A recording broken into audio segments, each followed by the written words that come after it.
Putain, mais ce matin, le nombre d'articles, c'est complètement hallucinant, quoi.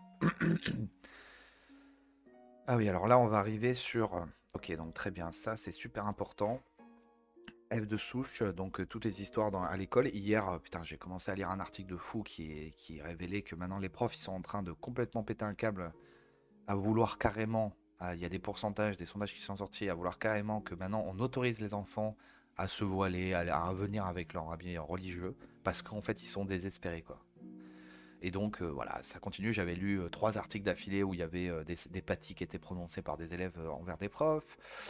Voilà, des couteaux. Combien de fois j'ai lu aussi des couteaux d'enfants qui avaient entre 8 et 10 ans, qui avaient des couteaux et qui voulaient attaquer leurs profs. Bon, c'est la débandade. Et donc on va continuer. F de souche, Grenoble, je vais te couper la tête. Furieux, un père arrive avec un couteau à l'école primaire. Léon joue au... Ah ouais, c'est primaire en plus. Magnifique. Menace un élève et provoque la panique. Il avait déjà agressé d'autres personnes l'an dernier.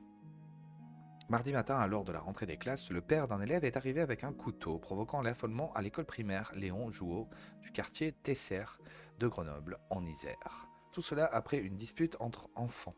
Ah oui, d'accord, c'est même pas... C'est des enfants de primaire, hein. Il a été interpellé par la police.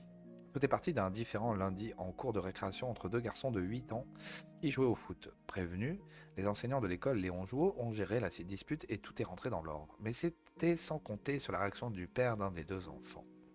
Mardi, il est arrivé à l'école avec un couteau. Il a menacé le camarade de son fils en lui disant «Je vais te couper la tête», ainsi qu'une maman qui tentait de s'interposer. Cette femme a expliqué au téléphone à France Bleu Isère que l'homme l'avait même poursuivi en courant. D'accord. Elle a désormais peur de sortir de chez elle, car ils habitent le même quartier, le quartier TCR. Joint par notre rédaction, le papa de l'enfant menacé avec un couteau nous a également expliqué que son fils était traumatisé. Il ne veut plus aller à l'école, tous ont déposé plainte. L'agresseur a été interpellé par la police et placé en garde à vue. Il est ressorti avec une convocation devant le délégué du procureur de la République pour une interventive aux poursuites. De leur côté, les parents d'élèves font circuler une pétition car ils redoutent une escalade de la violence de la part de ce père qui avait déjà agressé d'autres personnes l'an dernier. Et donc, il continue à être tranquille et être dans la rue, pépère, et pas être en prison alors qu'il agresse des gens au couteau. C'est tout à fait normal et qu'il y ait des enfants qui soient liés dans des histoires de dingue. C'est hallucinant. Bah, mais non, mais ce pays. Et donc, on continue avec l'éducation nationale. Éducation nationale, à l'heure actuelle, les chiffres des atteintes à la laïcité seraient sous-évalués selon un syndicat. Donc là, il y a eu un sondage IFOP qui a un peu fait sortir un peu la catastrophe qui est en train de se passer. Selon une enquête syndicale, de nombreuses atteintes à la laïcité ne seraient pas remontées au rectorat. Des résultats qui mettent en doute la fiabilité des chiffres du ministère de l'Éducation nationale sur le sujet. La laïcité est menacée dans le milieu scolaire, d'autant plus que la gravité de la situation est sous-estimée.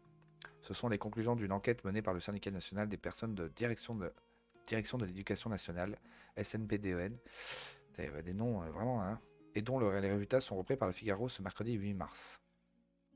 La première organisation syndicale chez les directeurs d'établissements du second degré, collège et lycée, et leur adjoint a interrogé ses adhérents sur les violations commises par les élèves sur le sujet de la laïcité à l'école.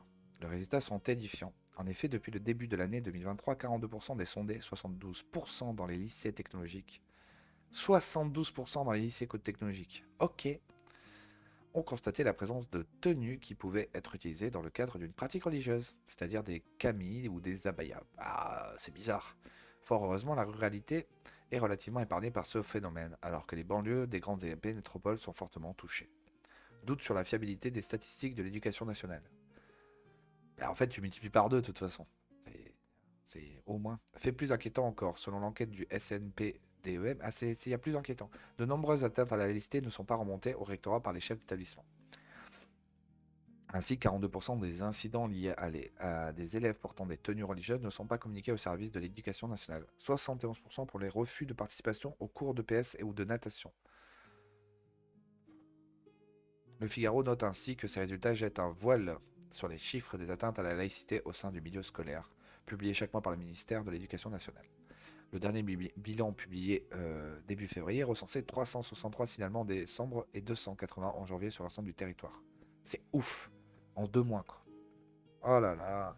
Mais faites monter ça. Il faut absolument que les gens se rendent compte de ces choses-là. N'hésitez pas à aimer et à partager et à commenter et à avoir des témoignages. Si vous avez des témoignages, ça m'intéresse aussi. C'est un truc de malade, quoi. J'ai tellement peur pour mes enfants, quoi. C'est un truc de fou. Mais bon, c'est comme ça. On continue. La France, c'est